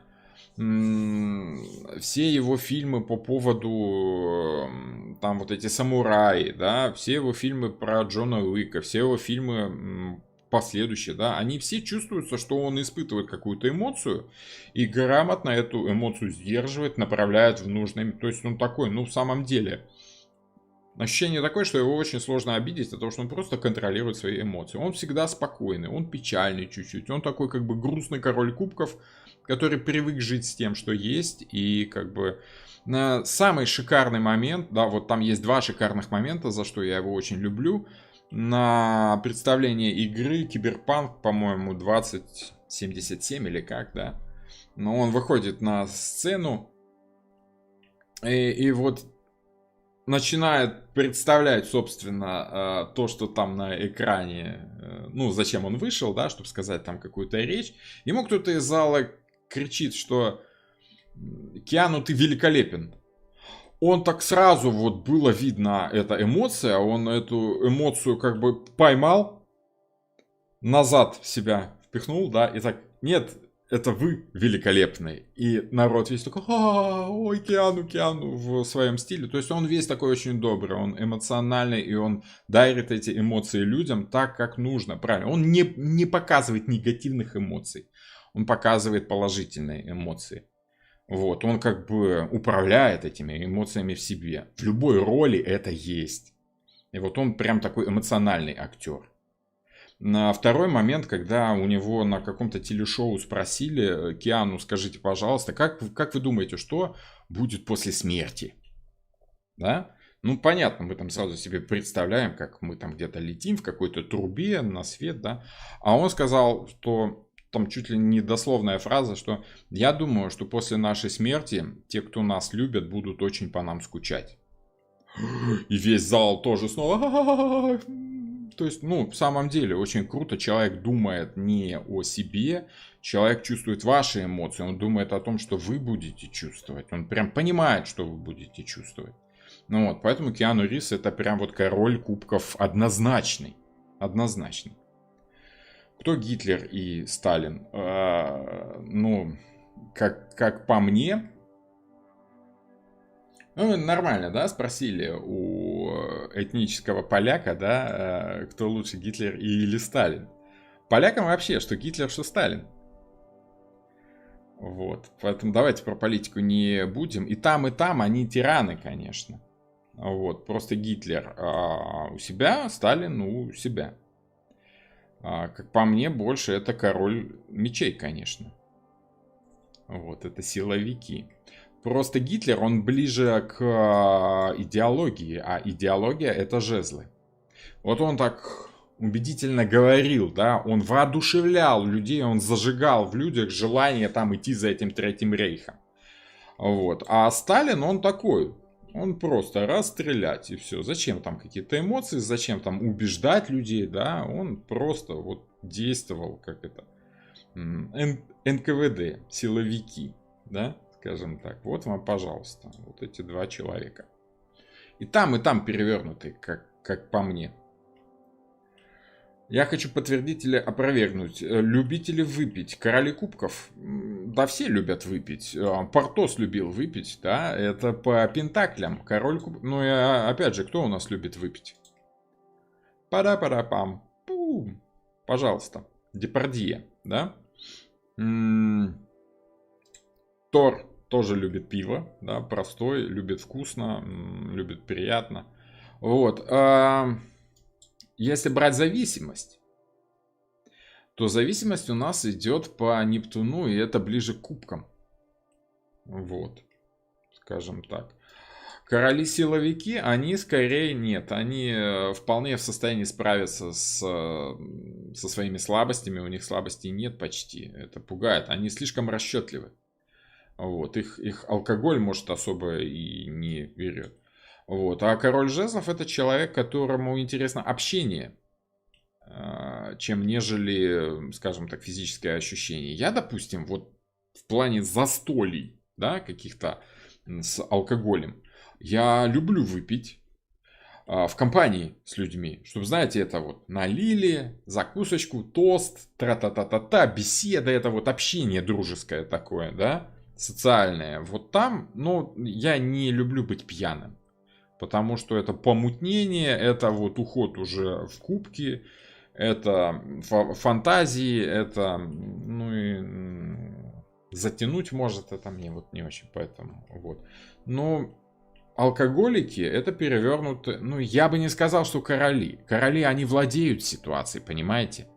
Они любят выпить, но они не алкоголики. Они могут легко сказать: нет, спасибо, не хочу, и все. И не будут страдать, не будут смотреть на этот коньяк или там что там у вас, да. Вот рыцари и пажи, вот пажи скорее это алкоголики, ну перевернутые пажи, да. Вот, а короли, они хотят пьют, не хотят не пьют. Они тоже любят выпить, но они любят и останавливаться. Ой, тут еще про «Остров проклятых». Я давно его смотрел. Да, он на меня произвел впечатление. Но там, опять же, такие образы, которые не очень хорошо... как примеры не очень хороши. Фильм крутой, классный. Вот. Не могу разобраться, кто в этом фильме полицейский под прикрытием Марк Руффало. Я не помню, честно говоря. Там я тонкостей не помню. Я вообще фильмы очень плохо запоминаю. Да? Я помню ощущения от фильма. Некоторые фильмы очень хорошо помню.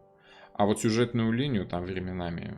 Вот. «Остров проклятых» фильм хорош. Да, хорош. Но я не помню, что там как. Часто выпадало. Ну, смотрите. Это вот вы по поводу зависимость, да, Наталья, по поводу того, что король кубков — это люди выпивают. Ну, как вам сказать... У некоторых бывает. Почему? Потому что это одно из традиционных значений. Алкогольное опьянение, наркотическое состояние измененного сознания, когда человек напрямую чувствует, а не понимает, что с ним происходит, это по кубкам, конечно, идет. Вот. Но если человек зависим от состояния этого, он либо паж, либо рыцарь, ближе к пажу. А если он управляет этим состоянием, тогда король. Вот король кубков, помните, если вы смотрели, опять же, по моему совету, Блуберри, да? Шаман. Вот этот шаман, который делает этот состав, чаек из кактусов или из грибов, из чего он там его делал, да? Отвар. Который погружает человека вот в астрал в какой-то, да, внутренний, погружает в эмоции. Вот это король. Он знает, сколько нужно выпить, чтобы войти в состояние правильно. Он может другого человека ввести в это, в состояние, составив ему этот... Это какие-то гипнотизеры, допустим, да, которые вас вводят в состояние измененного сознания, опять же. Вот, если вы не можете выйти из этого состояния, если вам нравится там каждый день выпивать перед работой, тогда вы зависимы. Ну, какой король? король, он сам владеет ситуацией, понимаете? Вот в чем дело. Юлия, считаю, цикл заседаний масонского ордена прошел успешно. Ну, можно и так сказать, да. Вот как-то так у нас все это дело происходит. Такие короли. Вот, если вы будете чувствовать человека, вы будете примерно представлять, как он себя будет вести, вы сможете логически вывести его поведение, что ему важно. В раскладах короли кубков обычно эмоционально реагируют, да, либо контролируют ситуацию. Скажем так, они не то что реагируют, они активны в этом. Они создают ситуацию, реагируют уже все другие, да, реагируют королевы, рыцари и пажи. А король может реагировать, а может и нет. Да, вот как Киану Ривз может выключить свои эмоции и говорить вам только хорошее, вот как бы и вы тоже можете. Король мечей — это человек, который обладает информацией, более того, он эту информацию лепит как угодно, делает с ней все, что угодно. Да? А вот рыцари и королевы, и пажи, они вынуждены иметь дело с той информацией, которую им дает хозяин положения, король мечей. Понимаете? Вот. По жезлу — это желание по жезлам. Короли, в принципе, формируют общественное мнение. Что такое общественное мнение? Общественное мнение — это общественное желание, чего люди хотят. Да, что они думают по одному либо другому поводу, собственно, чего они хотят. Да? Вот короли — это вот инфлюенсеры, которые вот... Даже, я бы так сказал, это не инфлюенсеры, это те люди, которые им платят деньги за то, чтобы их аудитория, да, хотела вот то, что эти инфлюенсеры. То есть рекламодатели, скажем так, это короли жезла.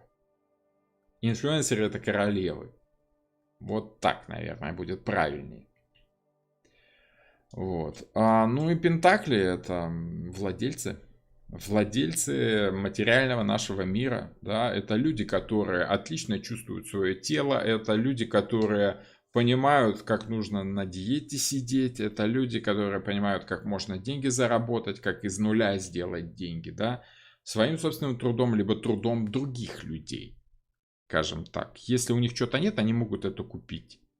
Вот. Если у вас что-то нет, они могут вам это подарить. В общем, они этим владеют, и все тут. Да, у них нужно разрешение спрашивать на то, чтобы пользоваться. Как-то так. Вот. Вы в программе... Так, пан Роман, как в Польше относятся к картам Таро? Да нормально относятся к картам Таро. Гадают на картах Таро. Есть магазинчики с картами. Есть тарологи, их называют врушки. Только это не от слова, как это врать, да, а вружки. Ворожить, ворожей, если уже так, да, то есть, гадалка. Это вружка. Вот. Если гадатель, то вружбит. Да? То есть, ворожей. Ворожей. Нормально. Есть, работают. Ну, вот я работаю тоже, да. Никто меня пока на костер не завел, да. Нормально к этому люди. Спокойно. Вы в программе Мира на видео работаете? Пардон, что не по теме. Нет, вообще не знаю, что такое Мира. Вы вот эту имеете в виду, да? Программку презентацию, что ли? Это Прези. Загуглите программа для презентаций Прези через Z. Прези. Вот. Там сначала в ней сложно разобраться, но она очень удобная, очень вот визуально хорошо. Вот как-то так. А записываю видео. Если прямой эфир, прямые эфиры я веду из этого, как это называется, ОБС. Ну, это все из этого работают. Спортивный какой король? Любитель спорта. Любитель спорта — это король жезлов. Потому что жезлы — это соревнование. Это кто сильнее, я или ты. Да? Это желание побеждать, это желание... Ну, вот знаете, как главное не победа, главное участие. Да? Вот участие, движуха, вот выяснить, кто сильнее — это жезлы. Это социум. Соцсоревнования, помните? Вот. В соцсоревновании, как бы в Советском Союзе смысла особо не было. Почему? Потому что, ну, зарплату все получали одинаковую. Вот, и чтобы как-то людей мотивировать, чтобы возбудить в них желание работать активнее, устраивать соцсоревнования. Да? Это очень огненная тема, социальная. Спасибо за ответ, Вружик. Но не Вружик, Вружбит. Вружбит скорее. Если уж так, то я, ну, по польским понятиям я Вружбит. Вружбита. Вот, это как типа ворожей. Самый близкий по звучанию перевод, по смыслу. Путин какой король? Ну, во-первых, Путин не король, а царь. А во-вторых, Путин явно этот самый мечи. Мечи, потому как, ну, силовики. Силовики. ФСБ, вот это вот все. Конечно, силовики. Кто же еще? Кем же он еще может быть? Как-то так. Ну, какие у вас еще вопросы? Спрашивайте про королей, что вам там интересно. А сколько времени-то уже прошло? Ух, ничего себе. Что надо мало-помалу закругляться. Значит, смотрите, еще раз вам покажу, потому как видел, там пару раз спрашивали по поводу сайта, да. Как там видно? Не видно будет? Наверное, уже все, уже, наверное, не видно. Да, уже нет. Ну ладно, в общем, неважно. Вот есть, да? Угу. Сайтик на Бусти. Я не знаю, как с Украиной. Там люди жалуются, что с Украины сложно заходить. Ну да, это сайт сектора РУ. Вот, поэтому там может быть сложно. Вот, если у вас есть желание, то вот можно будет приобрести вот тот самый вебинар в субботу, о котором я говорил. Вы мне этим, кстати, очень поможете. Не против, пожалуйста, буду рад только. Ну и как-то в веб-камерку я так решил, что я, конечно, могу и так все это дело в веб-камеру купить, но люди тут советуют монетизируй. Ну окей, вот если у вас есть желание, можно помочь мне собрать на новую веб-камеру, чтобы мой прекрасный интерфейс и вот тот замечательный камин вам был еще лучше виден, да. Не знаю, если хотите, можете донатить. Не хотите, можете не донатить. Мне, в принципе, и так норм. Но будет, конечно, приятно. Вот. Кому нужен вебинар, вот там его можно приобрести. Вот. Еще раз вам сброшу ссылочку, если кому-то надо, там спрашивали вроде, пожалуйста. Ну и что, у нас Монара? Монара скоро у нас будет, да? Я так понимаю, что у нас все, ура, закончены у нас лекции по традиционным картам, по Уэйту. Сам не верю, да, вроде бы как-то так, только недавно начали. Год назад я начал прям так вот отдельно по картам. Попросили, я начал. Хорошо, отлично зашло. Канал растет мало-помалу, поэтому советуйте своим знакомым. Если вы еще не посоветовали меня, то советуйте. Если еще не подписаны, подписывайте. Что вы ждете-то? Вот. Что там? На какой срок можно гадать по картам Таро? Будущий месяц, полгода, год? Да сколько хотите, столько гадайте. Как бы. Никаких прям таких жестких правил в картах Таро нет. Те, кто говорят, что что-то можно, что-то нельзя. Ну, как бы, хорошее можно, плохое нельзя. Все, вот и все правила. Главное делать людям добро, а как вы это делаете, с помощью чего, абсолютно не важно. Мне так это все дело видится. Монара. Монара. Да, Монара будет. Будет Монара. Вот я, собственно, уже думаю, что... Смотрите, у нас будет с вами два вида, скорее всего, эфиров. Один такой разговорный, в котором вы будете разные вопросы задавать вот по поводу карт Таро. И будем с вами еще теорию как-то... Ну, мало ли, что там вам будет интересно по поводу карт Таро. Я планирую еще там какие-то фильмы разбирать, как и обещал. Ну и второй тип эфиров, это будут уже такие эфиры, скорее всего, закрытые эфиры будут, да, только для подписчиков. Либо только, я не знаю, для спонсоров или как это сделать, я вот тоже еще решаю, по Монаре. Не думаю, что это будет прям дорого-дорого, скорее это будет так, формально. Но что-то там нужно делать, чтобы YouTube не ругался вот на обнаженку, поэтому как-то придется ограничивать это дело. Но эфиры будут, я постараюсь 2 раза в неделю, не могу обещать, но как минимум раз в неделю будет обязательно. Ну вот, в принципе, как сейчас. При хорошем раскладе 2 эфира в неделю может быть. Благодарю за эфир. Лайк вашему труду. Спасибо, девушки, спасибо. Вот еще вопрос. Гадать, например, про пандемию, насколько все это затянется, продлится. Да гадайте. Ну, кто же вам мешает? Кто же вам запретит-то? Гадайте, пожалуйста, пожалуйста. Я вот не смотрел, допустим. Мне как-то, так, продлится и продлится. Я вообще себе очень редко гадаю. Просто потому, что, как-то проще справляться с ситуацией так, чем волноваться по поводу того, что будет. Будет и будет. Будем справляться с тем, что будет тогда, когда оно будет. Как это? Вот когда будущее наступит, тогда с ним и разберемся, да? Как Скарлетт О'Хара говорил, я подумаю об этом завтра. Придется покупать Монару, хотя мне больше нравится Декамерон. А мне Декамерон не нравится, честно говоря. Вы уж простите, если я вас обижу, но мне что-то не очень. Он какой-то такой. Там совсем порнуха. Я не говорю, что в Монаре там нет этого всего, но Монара как-то приличнее все-таки. Там как-то более сдержанно. И по структуре Монара, она гораздо умнее колода. Там есть смысл в подборе картинок. А Декамерон, извините, там такое себе. Я, не буду ругать, я ругать не очень люблю.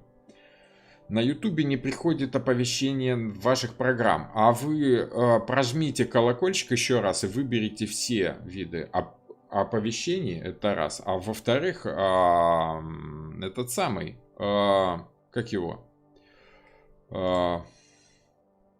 Дай бог памяти. Да что ж такое со мной сегодня? Группа в Телеграме. Вот я вам сейчас ссылочку сброшу. 2 раза. Вот. Ссылочка в Телеграме, группа в Телеграме. Там уже где-то 500 человек почти. Вот туда я перед каждым эфиром сбрасываю сообщение, что я в эфире, мы в эфире, приходите. Вот. Жду набора на обучение. Набор будет где-то вот в декабре. Ближе к середине декабря я начну набор. Будем решать, как из 70 человек сделать 14. Не знаю, прям вообще. Я стараюсь об этом не думать. Вот. Как-то так. Добренько, хорошо, будем заканчивать с вами, да? На этой оптимистической ноте. Увидимся с вами, я не знаю, вторник, четверг. Эфиры обычно по вторникам и четвергам. Мне бы хотелось по вторникам выходить. Четверги для меня что-то как-то в последнее время так странноватые дни. Будем стараться по вторникам выходить. Сегодня же вторник у нас вроде, да? Ну вот, будем стараться по вторникам. Если все будет хорошо, то может и на выходные еще с вами увидимся, если там у меня будет много времени свободного. Хотя сомневаюсь, мало времени. Все, всем спасибо, рад был всех видеть, целую, обнимаю, увидимся потом. Да? До свидания всем.